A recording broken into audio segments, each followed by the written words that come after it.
Students welcome to our YouTube channel commerce with Kanaujia ma'am. तो students ये हमारे chapter number 8 की पार्ट नंबर 2 वीडियो है, जिसके अंदर हम आज क्या करेंगे, प्रोसेस ऑफ परफॉर्मेंस अप्रेजल की। तो इस वीडियो के अंदर हम जो टॉपिक कवर करने वाले हैं उस टॉपिक का नाम है प्रोसेस ऑफ परफॉर्मेंस अप्रेजल। कि परफॉर्मेंस इवैल्यूएशन या परफॉर्मेंस अप्रेजल करने की प्रोसेस क्या है, कौन कौन से स्टेप्स फॉलो किए जाते हैं परफॉर्मेंस अप्रेजल करने के लिए। तो चलिए students, without getting late, let's start today's topic process of performance appraisal. Performance appraisal is a systematic process. It involves several steps followed in a particular sequence. Generally, the following steps are involved in performance appraisal process. The systematic process है, बहुत सारे जो है steps में follow किए जाते हैं और sequence से follow किए जाते हैं। कौन कौन से steps हैं इसके अंदर देखिए। फर्स्ट है establish परफॉर्मेंस स्टैंडर्ड, यानी सबसे पहले परफॉर्मेंस के स्टैंडर्ड सेट किए जाते हैं कि परफॉर्मेंस इस तरीके की होनी चाहिए, ठीक है। यानी एक तरह से स्टैंडर्ड सेट किए जाते हैं। To start with performance appraisal, standards are established. Standard established must be clear, objective and state all the contents to evaluate. जो स्टैंडर्ड होने जो होते हैं वो क्लियर होने चाहिए, ऑब्जेक्टिव होने चाहिए और सारे कंटेंट्स को स्टेटमेंट करने वाले होने चाहिए, मतलब सारे कंटेंट्स को दिखाने वाले होने चाहिए जो इवेलुएट किए जाएंगे। तो standards are the benchmarks against which performance is compared. एक तरह से एक बेंचमार्क है जिससे जो क्या है रियल में जो एक्चुअल परफॉर्मेंस होगी वो कंपेयर की जाएगी। सेकंड है communicate performance standard to ratees and raters. और देखिए जो रेटीज है यानी जिनको रेट करना है, यानी जिनकी इवैल्यूएशन करनी है वो, और जो इवैल्यूएट करेंगे यानी रेटर्स जो हैं वो, उनको आप स्टैंडर्ड को कम्युनिकेट कर दोगे कि ये स्टैंडर्ड होंगे, इनके बेस पे आप परफॉर्मेंस अप्रेजल करोगे, ठीक है। क्योंकि इन स्टैंडर्ड से ही जो रियल में जो इवैल्यूएशन है, रियल परफॉर्मेंस है, उसको कंपेयर किया जाएगा, ठीक है। आगे है मेजरमेंट ऑफ परफॉर्मेंस। अब रियल में परफॉर्मेंस मेजर की जाएगी, यानी कि जो रेटी है उनकी इवैल्यूएशन अब रेटर्स करेंगे, ठीक है। फर्स्ट में हमने स्टैंडर्ड सेट कर लिए, सेकंड जो स्टैंडर्ड थे वो रेटर्स और रेटी को बता दिए, कम्युनिकेट कर दिए कि ये स्टैंडर्ड रहेंगे आपके। अब आपकी जो परफॉर्मेंस है वो मेजर करेंगे हम, ठीक है। At this stage raters measure the actual performance of the employees. The performance of ratee employees measure through observation, interview, record and reports. किसके बेस पर ऑब्जर्वेशन की जाती है?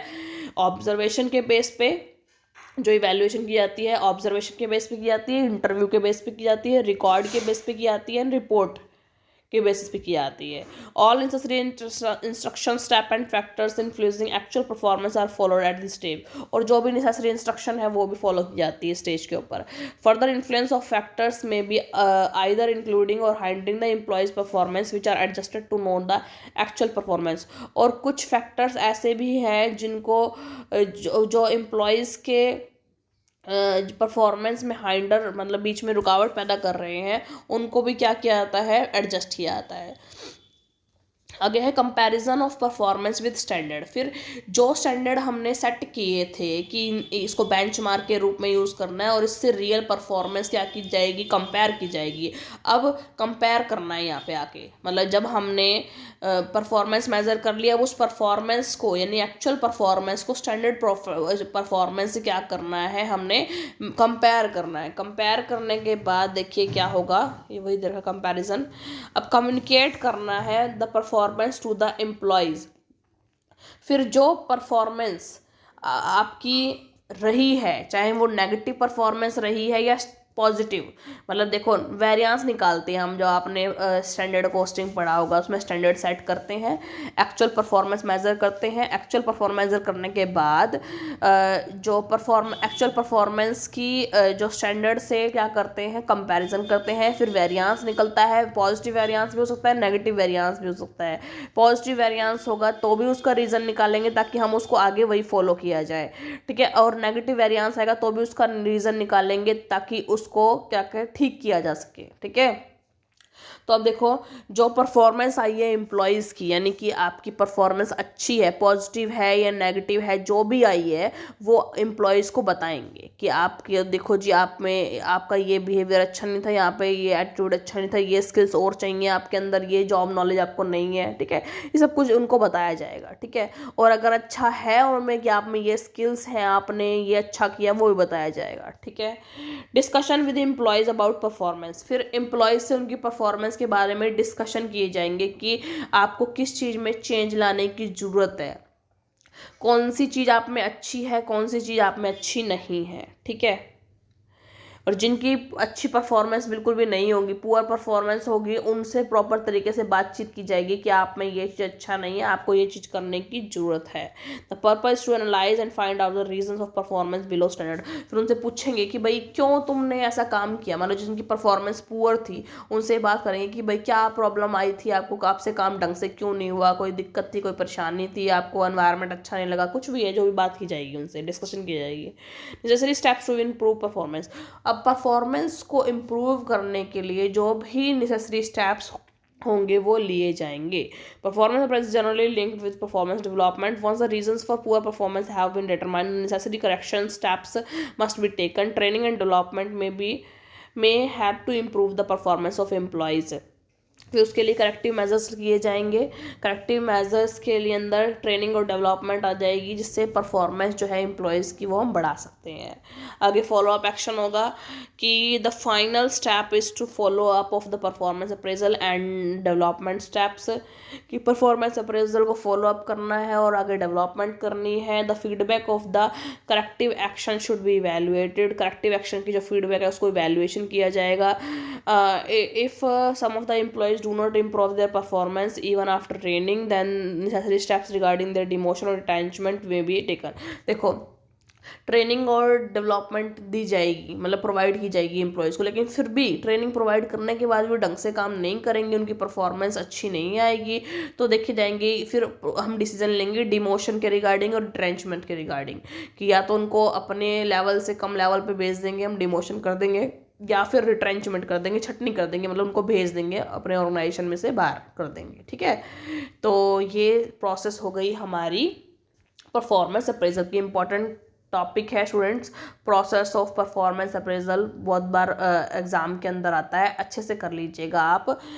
देखिए, इस वीडियो में हमने क्या पढ़ा कि जो परफॉर्मेंस अप्रेजल की प्रोसेस है वो किस तरीके से की जाती है, क्या क्या हम स्टेप्स जो हैं वो फॉलो करने पड़ते हैं। एक ये सिस्टमेटिक प्रोसेस है, और जो स्टेप्स जो हैं इसके अंदर हम ऊपर नीचे नहीं कर सकते हैं, प्रॉपर जो है हम सीक्वेंस वाइज ही इन जो स्टेप्स को है वो हम फॉलो करेंगे।